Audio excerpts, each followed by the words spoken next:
जब 100 प्लस गाड़ी जाती है तो वो स्टेबिलिटी का क्या सीन रहता है? मतलब लगता है कि गाड़ी स्टेबल है? ये भी फीचर एकदम वर्थलेस है। एक दो चीजें हैं जो कि इसके अंदर बेटर हो सकती है। सबसे पहली बात, माइलेज के बारे में बता दो, ऑन रोड रियल माइलेज क्या है हाईवे में एंड सिटी में? ये वाली चीज आपको मिड साइज एसयूवी में नहीं नहीं मिलेगी। बिल्कुल नहीं मिलेगी। व्हाइट इंटीरियर्स का क्या सीन है, क्योंकि बहुत ज्यादा हार्ड रहता है मेंटेन करने के लिए? नहीं, हार्ड नहीं है ये ना, कई लोगों का मिथ है। 3-4 लाख रुपए देना मेरे हिसाब से वर्थ इट वर्थ नहीं नहीं है। था। ये वाला है, ये वाला गोडा आपको जो कहेंगे हम, हाँ। ये जो टच होएगा ना पैनल पे तो बहुत पेन होता है। 5% फैमिली अगर कार खरीदना चाहती है, 5% है, तो आप उन्हें रिकमेंड करोगे? हाय फ्रेंड्स, अगर आप भी 2026 में महिंद्रा थार रॉक्स प्लान कर रहे हो बट कंफ्यूज हो क्या इतना पैसा इस गाड़ी के लिए देना वर्थ है या फिर नहीं, सो आज की इस वीडियो में हम ओनर से जानेंगे इस कार का रियल ओनरशिप रिव्यू कि ये कार कितनी माइलेज देती है, मेंटेनेंस क्या रहती है, कब कब सर्विस करवानी पड़ती है, फैमिली के लिए कंफर्टेबल कार है या फिर नहीं, ट्रैफिक में क्या रहता है, जब 100 प्लस गाड़ी स्पीड क्रॉस करती है तो स्टेबिलिटी क्या कुछ रहती है, एंड सभी जो सवाल इस गाड़ी के रिलेटेड है वो हम आज की इस वीडियो में हम पूछने वाले हैं ओनर से।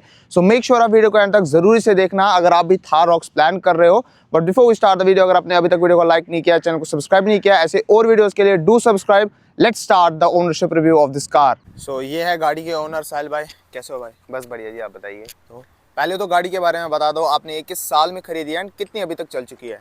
1 साल हो गया इसको परचेज करी को। 2025 में मैंने स्टार्टिंग ऑफ द ईयर में मैंने परचेज कर ली थी एंड उसके बाद अभी तक 20,000 किलोमीटर मैंने क्लॉक कर लिए हैं इसके तो अंदर। ये चल चुकी है, मेजॉरिटी आपने ही चलाई है? हाँ, मेजोरिटी मैंने ही चलाई है, ऑन हाईवे और सिटी चलाई है, मिक्स ड्राइविंग रहेगी है। तो भाई इससे पहले आपके पास कौन सी गाड़ियाँ थी, या अभी है, या आपने सीधा अपग्रेड था रॉक्स पे ही किया? नहीं, इससे पहले मेरे पास स्कोडा की रैपिड थी जी। वो भी रीजन था उसको सेल करने का ड्यू टू समथिंग। उसके बाद मैंने वरना ली, वरना के बाद मैं इस पे शिफ्ट हुआ हूँ। वरना क्योंकि वो पेट्रोल थी, वो हम डीजल शुरू से डीजल चलाई है, उसके बाद से पेट्रोल हमें वारा नहीं खा रही थी, तो उसके बाद फिर वरना के बाद इस पे शिफ्ट हुआ हूँ मैं।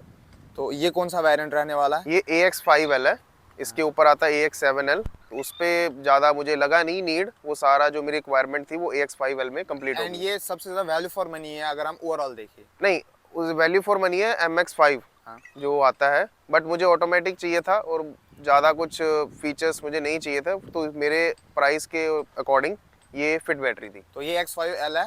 AX5L ऑन रोड कितनी पड़ी है आपको? ऑन रोड देखो, अब जो GST सारा कुछ कट आउट करके जो लोगों को अब पड़ रही है वो मुझे उसी टाइम पड़ गई थी। ऑन रोड मुझे ये पड़ी है 23.5 के बीच में। मोस्टली मुझे सारी चीज़ें फ्री मिली है इसके अंदर, काइंड ऑफ लगा लो आप, PPF इंश्योरेंस एंड 2-3 चीज़ें और एसेसरी वगैरह, ये काइंड ऑफ फ्री मिली है मुझे। अभी के टाइम पे ये 25 लाख तक भी जाती है। 24-24.5 के बीच भी चाहिए मिल जाएगी मिल आपको। जाती है। आपने इस गाड़ी को कहाँ ज़्यादा चलाया, हाईवे पे कि ट्रैफिक में? हाईवे पे ज़्यादा चलाया मैंने, और लगा लो आप 15,000 इसको मैंने हाईवे पे चलाया, बाकी 5,000 मैंने लोकल जहाँ पे मैं अभी रिजाइड कर रहा हूँ वहाँ पे मैंने चलाया। तो जब हाईवे पे चलाते हैं तो पिकअप में ऐसा कोई दिक्कत है, क्योंकि ये रियर व्हील ड्राइव या 4x4 है? ये रियल व्हील ड्राइव है, 2.2 लीटर का टर्बो आता है इसके अंदर, वो इंजन है इसके अंदर रियल व्हील ड्राइव में इसमें तो आप अभी देख सकते हो 1 साल पुरानी है, बट आपको कहीं से लगेगा नहीं। आपको जब 100 प्लस गाड़ी जाती है तो वो स्टेबिलिटी का क्या सीन रहता है? मतलब लगता है कि गाड़ी स्टेबल है 100 प्लस जब जाती है, बॉडी रोल ऐसा कुछ, क्योंकि एक लेडरॉन फ्रेम एसयूवी है, सो ऐसा कुछ एक्सपीरियंस? देखो, ड्राइविंग अपने हाथ में है, जितना आप कंट्रोल कर सकते हो उतना आप चलाओ।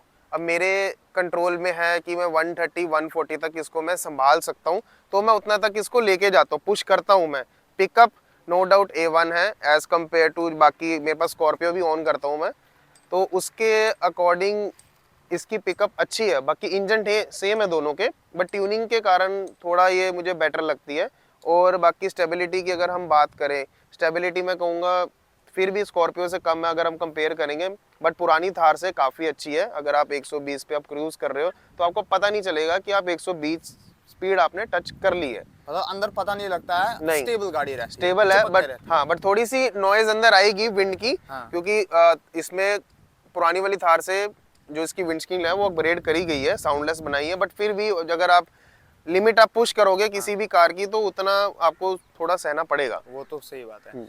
अच्छा, आपने बताया ये गाड़ी आपको लगभग 23 लाख की पड़ी है? 23.5 के बीच में। तो उसमें अगर देखो कंपटीशन में अगर हैरियर भी आपके पास बहुत से ऑप्शंस है, चाहे आप मिड साइज एसयूवी ले लो या फुल साइज एसयूवी ले लो, ऑप्शंस बहुत सारे थे। आपने कोई ऑप्शन देखा था या फिर सीधा आपको मन में था कि भाई मेरे को थार रॉक्स लेनी है?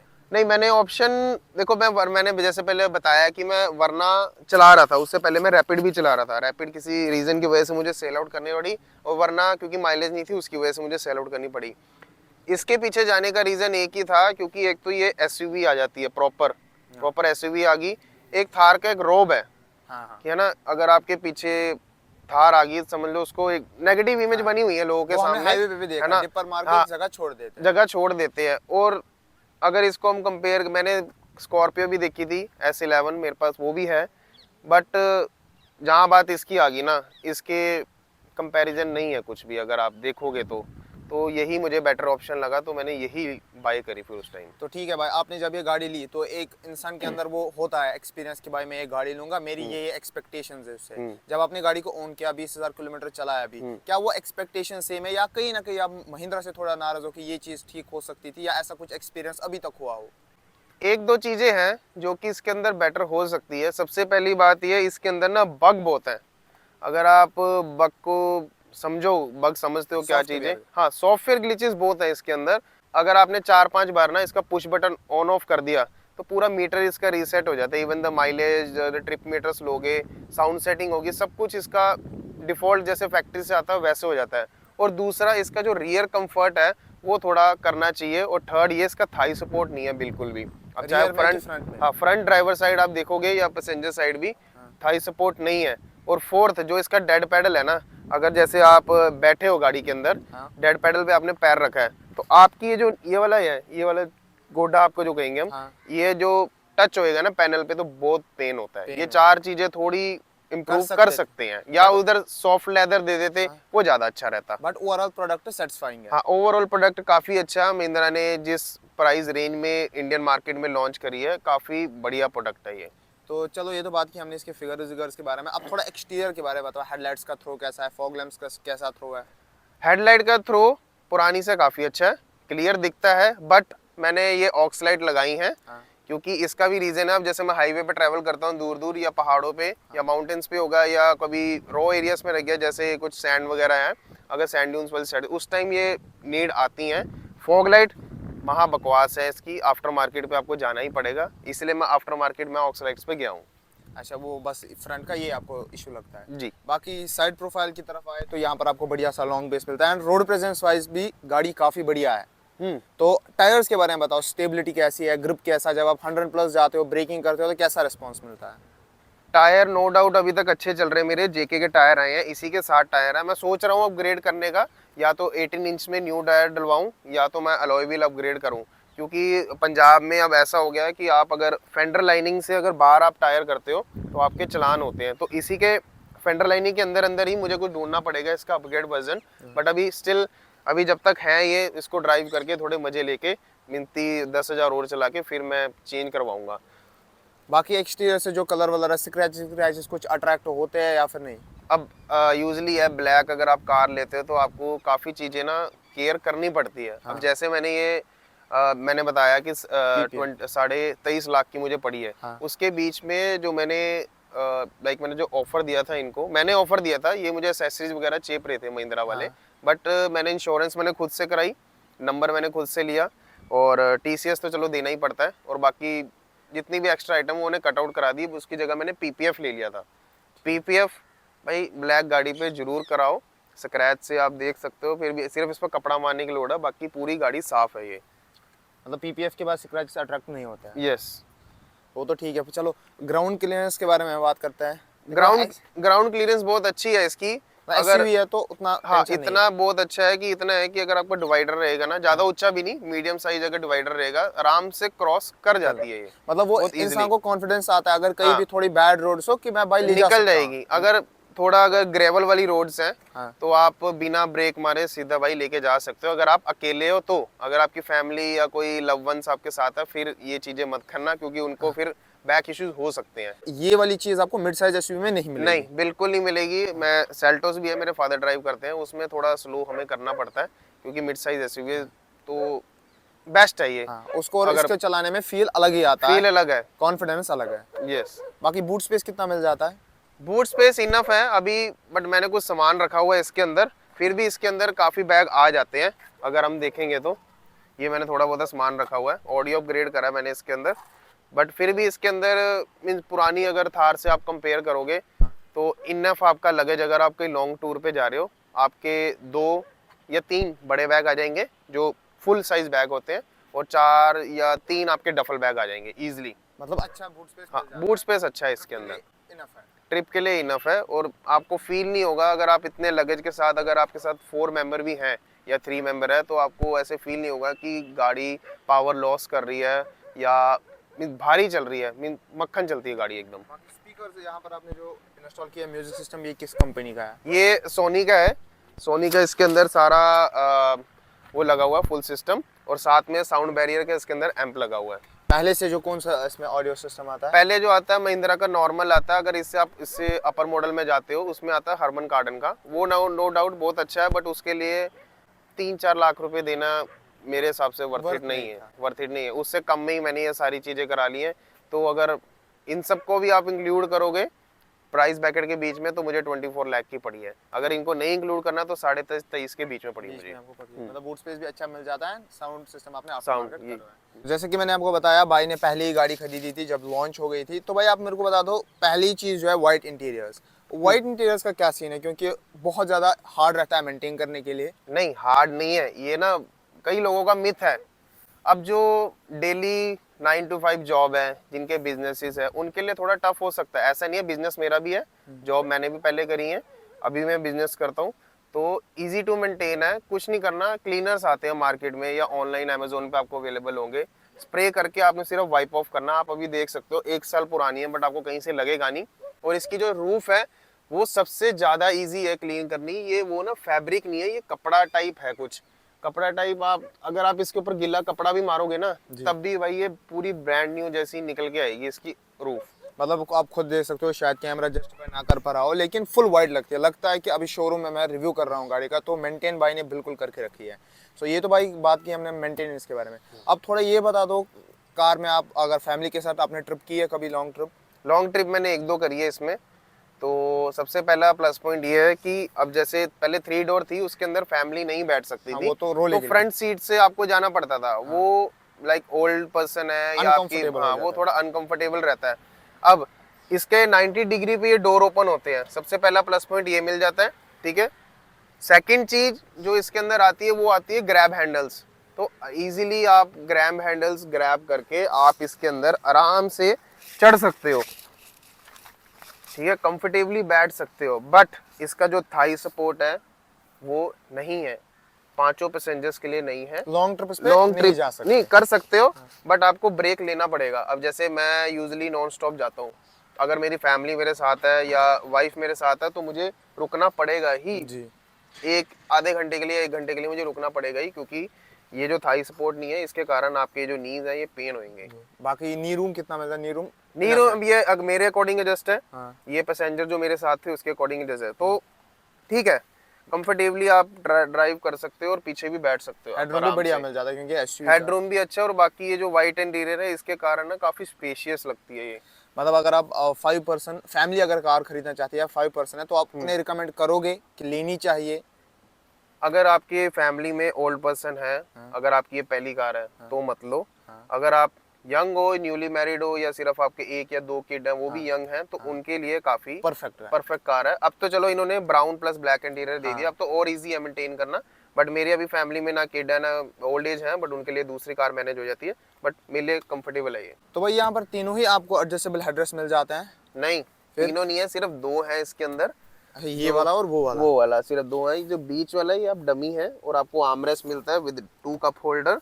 बट ये जो बीच वाला सेंटर पोर्शन है, ये आप नोटिस नहीं कर पाओगे। अगर कर पाओगे तो ये थोड़ा ऊपर उठा हुआ है, यहाँ से उठा हुआ है, थोड़ा ऊपर जाता है। हाँ, और ये जो सीट बेल्ट यहाँ पे हुक दे रखी हैं, ये आपको बैक में आपके ना चुभेंगी, हिट होंगी। अगर लॉन्ग जर्नी में अगर कोई 3 बंदे अगर कोई बड़ा बैठता है, अगर किड को बिठाओ तो ठीक है, अगर बड़ा बैठता तो उसके भाई पीछे ये चीज चुभती है हमेशा। ये थोड़ा नेगेटिव साइड ड्रॉबैक है इसके अंदर एक।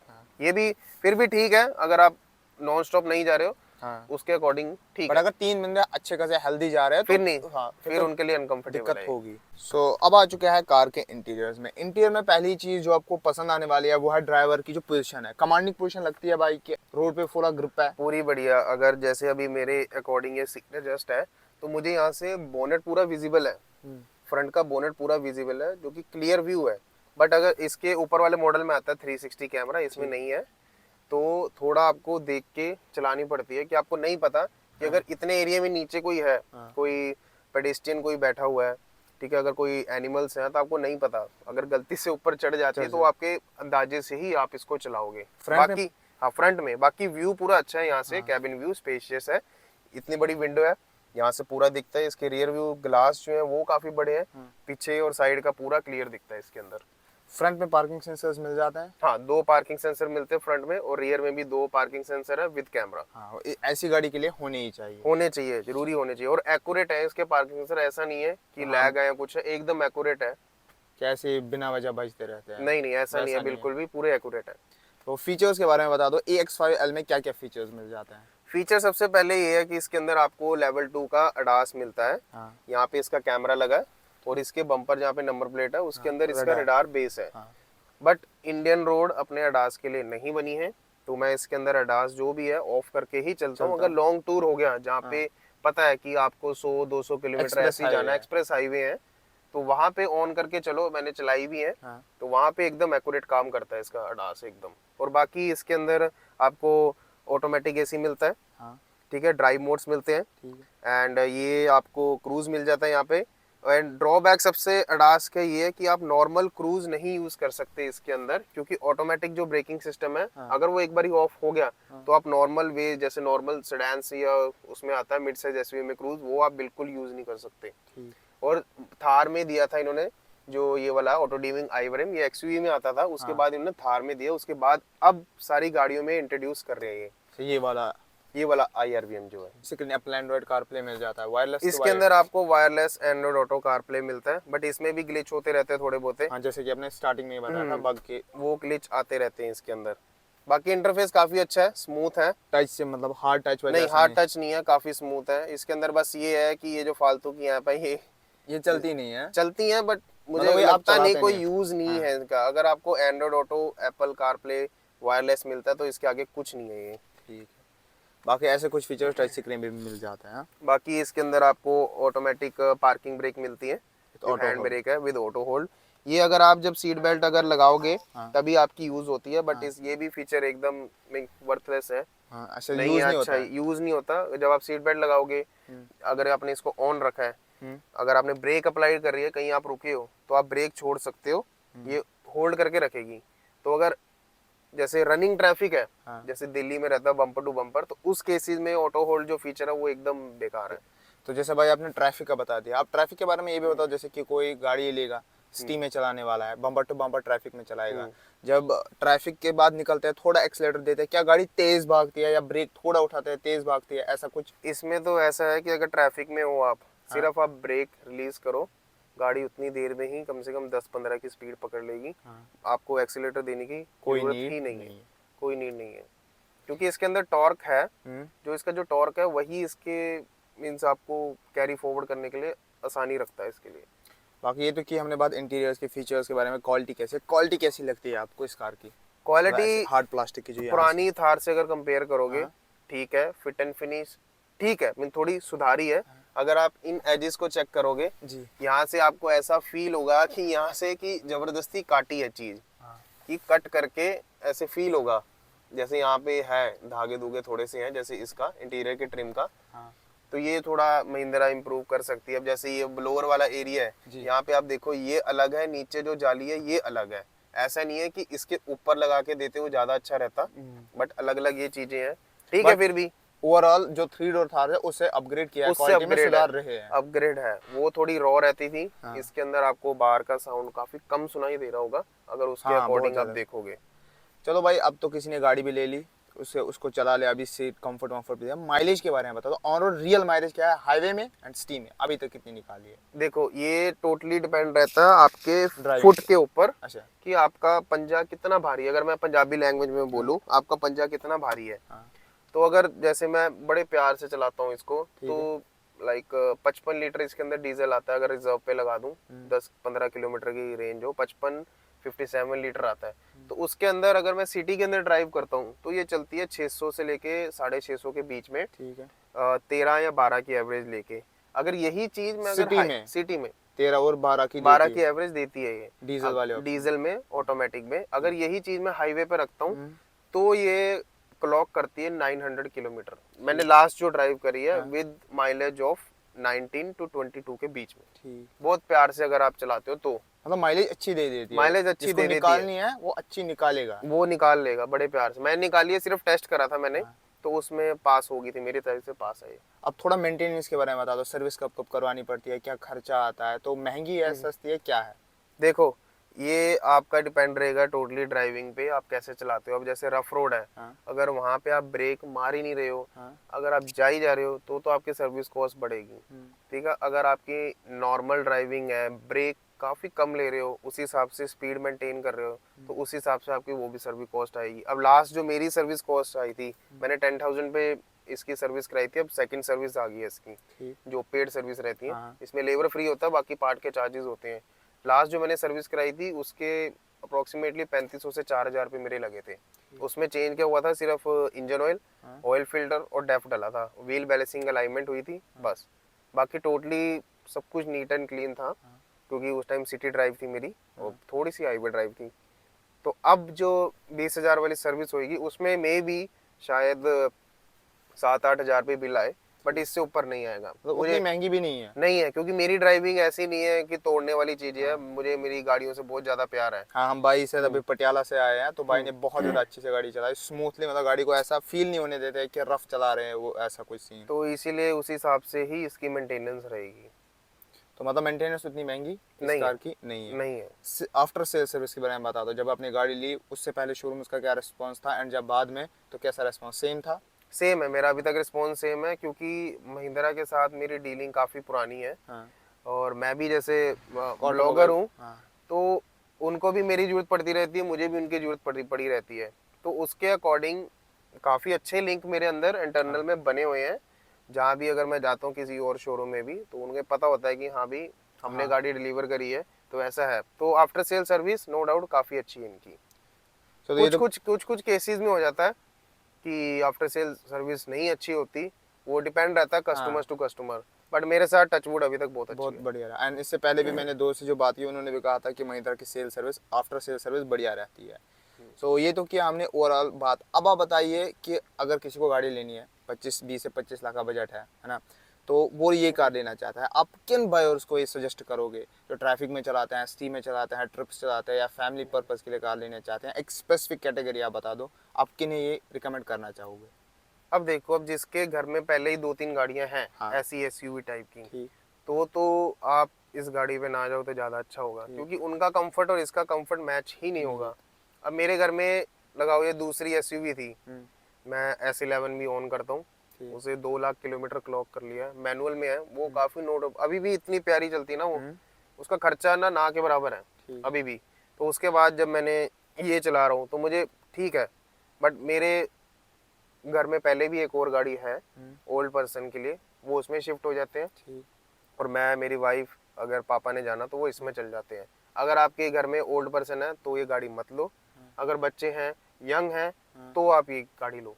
एंड ये ऐसी गाड़ी नहीं है अगर आप लोगे आपको रुलाएगी, सर्विस मेंटेनेंस ऐसा नहीं, स्मूथ अच्छी। स्मूथ है, अच्छी है। वो देखो यार, फर्स्ट लोड की गाड़ियों में होता है महिंद्रा की, हर किसी की जो फर्स्ट लोड की कार्स होती उनमें होता है, है। उसके अंदर कोई ना कोई एक इशू आता ही आता है। मेरी भी ये फर्स्ट लोड की गाड़ी है, बट टचवुड अभी तक कोई इशू नहीं है, ठीक चल रहा है। 20,000 किलोमीटर मैंने क्लॉक कर दिए इसके तो अंदर। परफेक्ट आप लोगों को रिकमेंड करोगे? हाँ, लो, बढ़िया प्रोडक्ट है। ये बढ़िया प्रोडक्ट है, बट जिनके घर में बच्चे छोटे हैं, हाँ, उनके लिए, अगर जिनके घर पे ओल्ड एज पर्सन नहीं है, उनके लिए अगर और ये पहली गाड़ी अगर है, हाँ, बस तब लो। ये था इस गाड़ी का ओनरशिप रिव्यू। एंड भाई अपनी चैनल पे इस कार के रिलेटेड वीडियोस अपलोड करते हैं, तो अगर आपको और डिटेल में जानना है इस कार के रिलेटेड, तो इन्होंने शॉर्ट्स भी डाल रखे हैं, वीडियोस भी डाल रखे हैं, आप उनकी चैनल चेक कर सकते हो, या तो मैं टाइटल में दे रहा हूँ, वरना मैं डिस्क्रिप्शन में लिंक दे रहा हूँ। सो ये थी आज की वीडियो। कैसी लगी आपको ये video? Do let me know in the comment section. हम मिलते हैं अपने अगले वीडियो में, तब तक के लिए डू सब्सक्राइब। Good bye.